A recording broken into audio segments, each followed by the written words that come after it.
Well, welcome to the 700 Club. President Joe Biden and Prime Minister Benjamin Netanyahu are at an impasse. Our president is strongly opposed to the Prime Minister's plan to invade Rafah, destroy Hamas, free the hostages. Well, signs are emerging that indicate Biden is trying to force Netanyahu from power. And U.S. intelligence agencies publicly said that they believe his government has lost the support of the Israeli people. CBN Middle East Bureau Chief Chris Mitchell reports. The tensions center on Israel's intention to advance into Rafah in Gaza to destroy Hamas and free Israeli hostages. The Biden administration pressuring Israel to put off the operation over concerns for Gazan refugees. We will finish the job in Rafah while enabling the civilian population to get out of harm's way.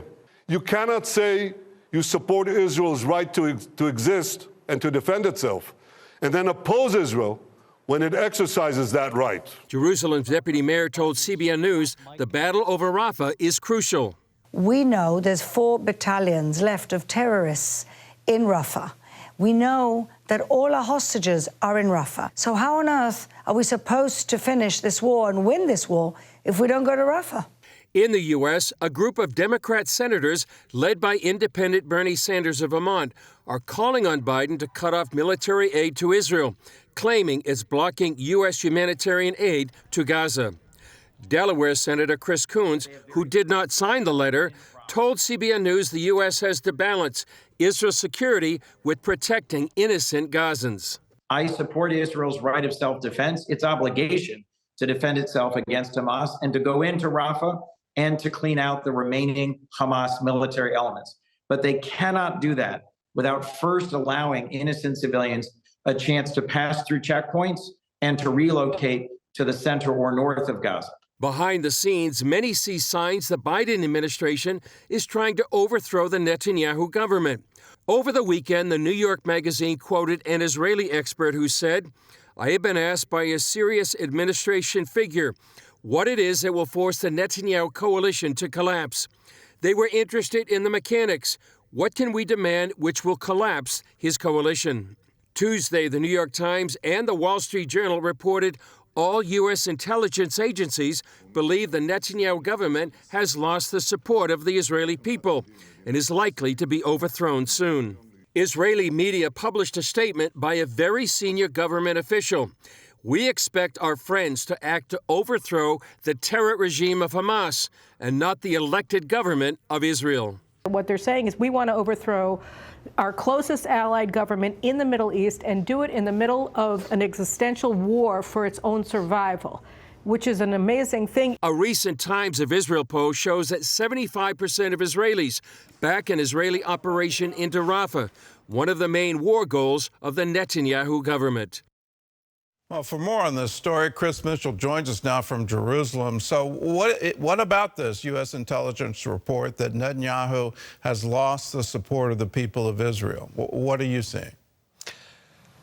Well, actually, Gordon, I'm not seeing that. I'm actually seeing the opposite. I see support for the government and its war aims, like that poll that said 75% of Israelis support this. For Israelis, you know, Gordon, you sensed this, I think, when you were here just a few days ago. It's an existential war. They know that October 7th changed Israelis, and right now, Israel of October 7th is not the Israel of October 6th. They're fighting for their survival, and Netanyahu right now is supporting those war aims that Israel agrees with. So this report, to me anyway, doesn't ring true from what I've seen and heard from Israelis. Not sure what they're looking at.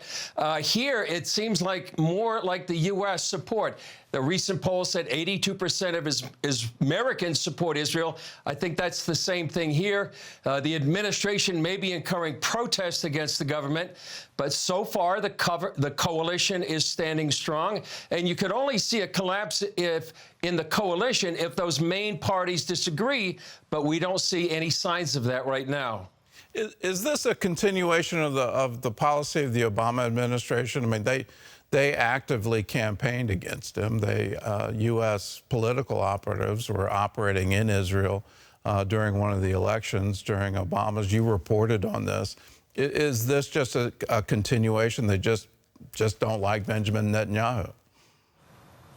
I think that's a great point. It's something I've been thinking about today as well, Gordon. This could be Obama 2.0, 3.0. You know, there was a major disagreement between the Obama administration and the Netanyahu government back then. And you can remember as well, during those differences between the White House and Netanyahu, Netanyahu actually went to the Congress and he made his case against the Iranian nuclear deal. And in effect, that actually strengthened Netanyahu here.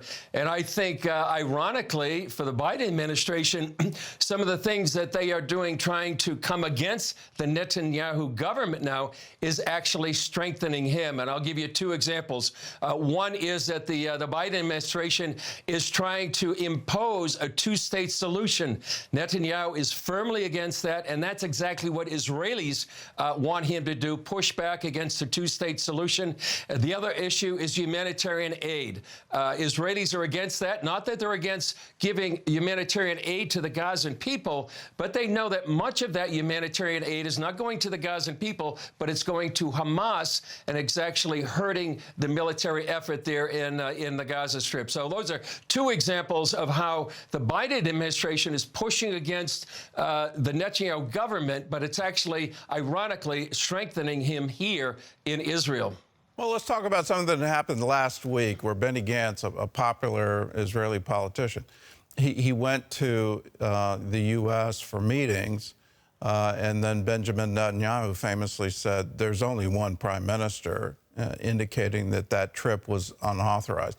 Is somehow this trip part of that? Is Benny Gantz being positioned to become the new prime minister? We were just talking about that here in the Bureau, Gordon. We think that could be, you could connect those dots. He went over to the White House, met with those in the State Department. They may be seeing Gantz as a heir apparent to Netanyahu. He is ahead in the polls right now. But I'll tell you some recent news, and some people call it, you know, sort of a mini political earthquake. A man named Gideon Sar, and I think this is a little bit inside baseball here, but he's part of Gantz's party, and he's just declaring he's leaving that party. So what this is actually doing right now is weakening Gantz, his standing here in Israel, and it's actually strengthening Netanyahu. Gideon Sar actually wants to be part of the war cabinet, and this mini political earthquake could be seen as a response to the U.S. pressure against the Netanyahu government and that famous, well-known visit by Benny Gantz to the White House and Washington. Well, what is the public response in Israel? Is this in some way damaging our relationship? That if our administration is somehow meddling and perceived and actually meddling in the politics, what's that going to do? Well, I think it's going to, at least in terms of Israeli support for the United States, I don't think there's any question about that. In terms of their response or opinion about the Biden administration, that may be a whole different matter. You know, many people, it's no secret that Netanyahu's was popularity before October 7th was divided between many people here in Israel. But Israelis really don't want to change leaders in the middle of a war. You know, you sense this too, I think, Gordon, when you hear Israelis are shell-shocked after October 7th, and what the Biden administration is doing now could actually backfire on them, actually strengthen Netanyahu. And as I said, two issues, humanitarian aid is one, the two-state solution is another.